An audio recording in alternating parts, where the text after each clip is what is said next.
Salut les amis, aujourd'hui vous découvrirez les quelques raisons qui font de Jean-Baptiste le dernier dans le royaume de Dieu.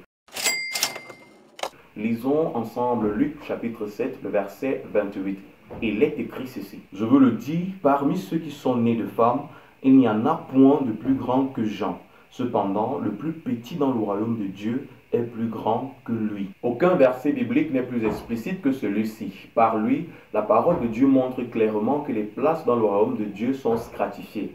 Il y a donc les petits et il y en a des grands. Luc le chapitre 7, le verset 28 met en relief deux réalités que sont la naissance selon la femme qui n'est-elle soumise à aucune conditionnalité et la naissance selon l'Esprit de Dieu qui, elle, conditionne tout homme à recevoir Jésus-Christ dans sa vie comme son seul Seigneur et Sauveur. Lisons donc Jean chapitre 1, le verset 12 au verset 13. Mes frères, la Bible déclare que à tous ceux qui l'ont reçu, il a donné le pouvoir de devenir enfants de Dieu. Mais nulle part dans les Écritures, il n'est fait mention de ce qu'un jour Jean-Baptiste aurait d'une quelconque manière reçu le Seigneur Jésus-Christ dans sa vie comme son Seigneur et son Sauveur. C'est donc là l'une des raisons qui fait en sorte que Jean-Baptiste soit le plus petit d'entre nous dans le royaume de notre Père. Selon le verset 13 de Jean chapitre 1, il est dit que pour être un enfant de Dieu, il faut naître non de la volonté de l'homme, ni de la volonté de la chair, encore moins de celle du sang, mais de Dieu. Il faut donc naître de Dieu pour être héritier de Dieu et co-héritier de Christ. Lisons ensemble Romains chapitre 8, le verset 16 au verset 17. Il est écrit ceci. L'Esprit lui-même rend témoignage à notre esprit que nous sommes enfants de Dieu. Or, si nous sommes enfants, nous sommes aussi héritiers, héritiers de Dieu et co-héritiers de Christ, si toutefois nous souffrons avec lui, afin d'être glorifiés avec lui. Les amis, en lisant ces références, il se dégage une toute nouvelle réalité, celle du baptême par le Saint-Esprit. Jean lui-même connaissait les limites de sa mission. Il avait été envoyé pour préparer la voie du Seigneur et soumettre les crédules au baptême de la repentance. Il a lui-même voulu se faire baptiser par le Seigneur, selon Matthieu chapitre 3, le verset 14. Jean-Baptiste savait que seul le Seigneur Jésus-Christ avait reçu le pouvoir et l'autorité de baptiser les hommes de feu et d'esprit. Nous pouvons le lire notamment dans Matthieu chapitre 3, le verset 11, où il est écrit ceci. « Moi je vous baptise d'eau pour vous amener à la repentance, mais celui qui vient après moi est plus puissant que moi, et je ne suis pas digne de porter ses souliers. Lui, il vous baptisera du Saint-Esprit et de feu. » Mes frères, nous sommes là en présence d'une autre raison qui fait en sorte que Jean-Baptiste soit le dernier d'entre les enfants de notre Père. Il n'a pas reçu ce baptême de feu et ce baptême d'esprit qui confère aux enfants de Dieu la légitimité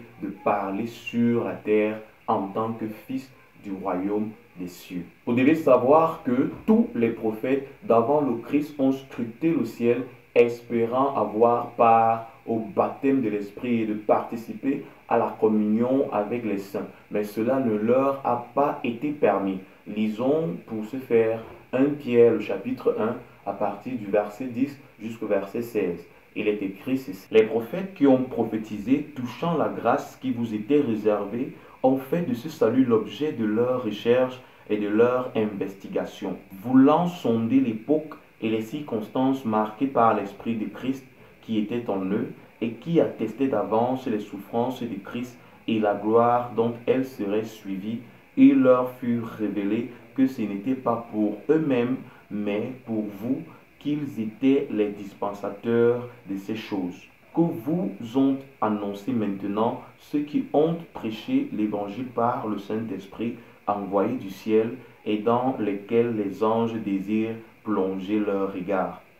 C'est pourquoi saignez les reins de votre entendement, soyez sobres et ayez entièrement espérance dans la grâce qui vous sera apportée lorsque Jésus-Christ apparaîtra. Comme des enfants obéissants, ne vous conformez pas aux convoitises que vous aviez autrefois quand vous étiez dans l'ignorance. Mais puisque celui qui vous a appelé est saint, vous aussi soyez saints dans toute votre conduite. Selon qu'il est écrit, vous serez saints, car je suis saint. Mes frères, le Seigneur nous a aimés. La Bible dit que avant même que nous ne commencions à penser, à songer, à aimer notre Dieu, il est celui qui nous a aimés le premier. Il nous a prédestinés avant la fondation de ce monde.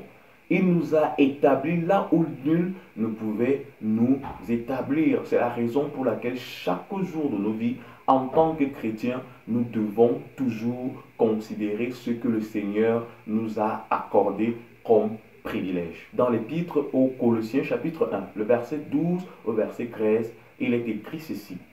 Rendez grâce au Seigneur qui vous a rendu capable d'avoir part à l'héritage des saints dans la lumière. Christ nous a accordé cet immense privilège d'avoir part à l'héritage des saints dans la lumière. Au verset 13, il est encore écrit ceci. Il nous a délivrés de la puissance des ténèbres et nous a transportés dans le royaume du Fils de son amour.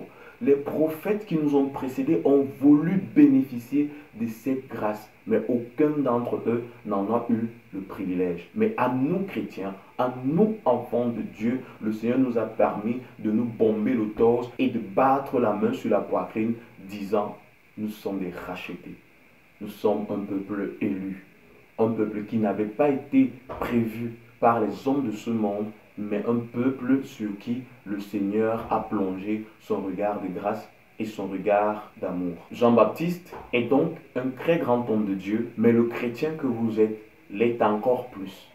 Les enfants de Dieu que nous sommes plus grands que Moïse, plus grands que David, plus grands que Gédéon, plus grands que nos prédécesseurs dans la foi, parce que nous avons hérité du Saint des Saints en nous-mêmes.